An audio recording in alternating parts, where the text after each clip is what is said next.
শুভেচ্ছা ও সমর্থন সিলেটবাসীর পক্ষ থেকে লাল গোলাপ শুভেচ্ছা তারেক রহমানের আগমন শুভেচ্ছা ও সমর্থন তারেক রহমানের আগমন সিলেটবাসীর পক্ষ থেকে লাল গোলাপ শুভেচ্ছা তারেক রহমানের আগমন শুভেচ্ছা ও স্বাগতম তারেক রহমানের আগমন শুভেচ্ছা ও স্বাগতম তারেক রহমানের আগমন শুভেচ্ছা ও স্বাগতম শুভেচ্ছা ও স্বাগতম তারেক রহমানের আগমন সিলেটবাসীর পক্ষ থেকে লাল গোলাপ শুভেচ্ছা লাল গোলাপ শুভেচ্ছা সিলেটবাসীর পক্ষ থেকে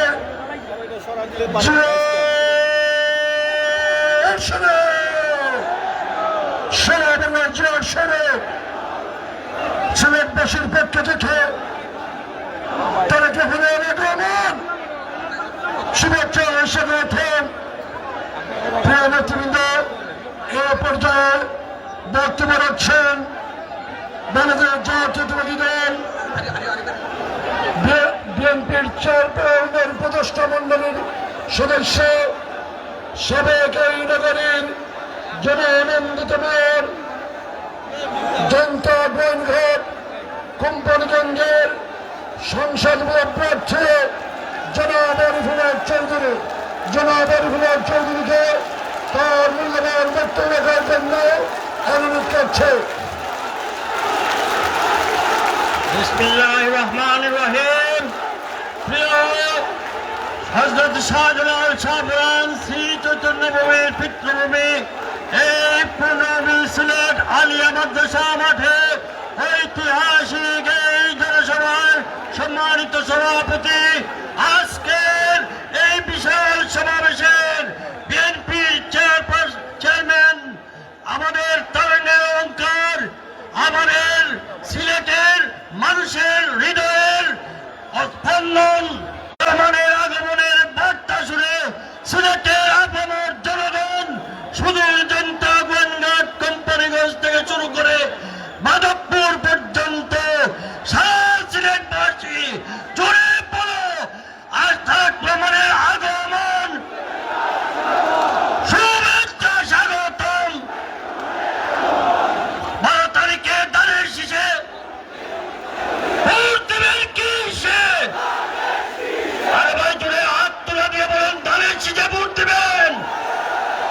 এই পূর্ণভূমি সিলেট থেকে আমরা 6টি আসনে বিজয় নিয়ে তারেক রহমানের হাতকে শক্তিশালী করবো ইনশাআল্লাহ। আল্লাহ হাফেজ। আরবের মার্কা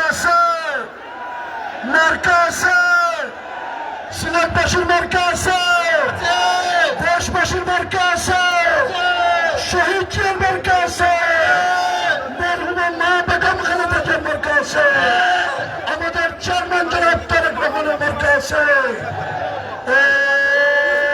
সেই মার্কা ধানের শেষ, ধানের শেষ, ধানের শেষ, ধানের শেষ, ধানের শেষ, ধানের শেষ, ধানের শেষ, ধানের শেষ। এই পর্যায়ে সিলেটের গণমানুষের নেতা, এই সিলেটের জনপদের অত্যন্ত প্রিয় নেতা, সিলেট মর্যাদাপূর্ণ এক আসনের বিএনপি মনোনীত প্রার্থী, বিএনপির চেয়ারম্যানের সম্মানিত উপদেষ্টা মন্ডলীর সদস্য জনাব খন্দকার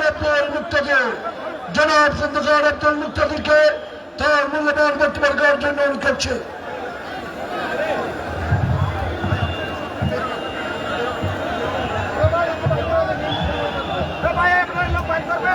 রহিম।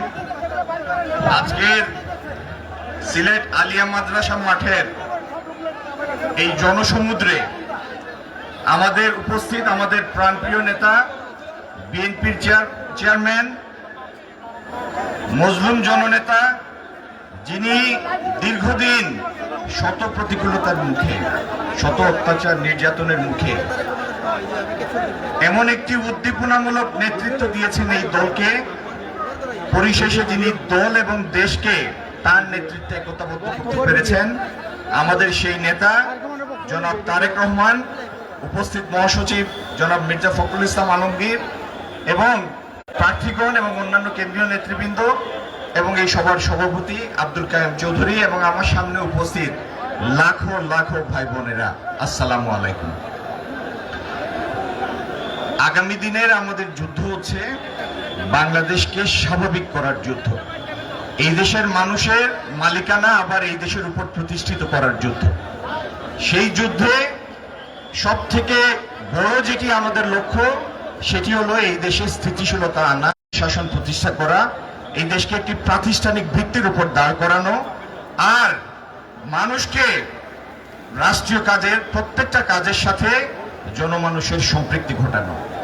আগামী দিনে সিলেটে আমরা যে উন্নয়ন পরিকল্পনাগুলি বাস্তবায়ন করতে চাই, তার মধ্যে সব থেকে বড় অগ্রাধিকার হচ্ছে কর্মসংস্থানবিহীন, কর্মসংস্থান বিমুখ এই সিলেটে সরকারি বিভিন্ন নীতি সহায়তার মাধ্যমে, শ্রমঘন শিল্প স্থাপনের মাধ্যমে আমরা ব্যাপক কর্মসংস্থানের সৃষ্টি করব ইনশাল্লাহ।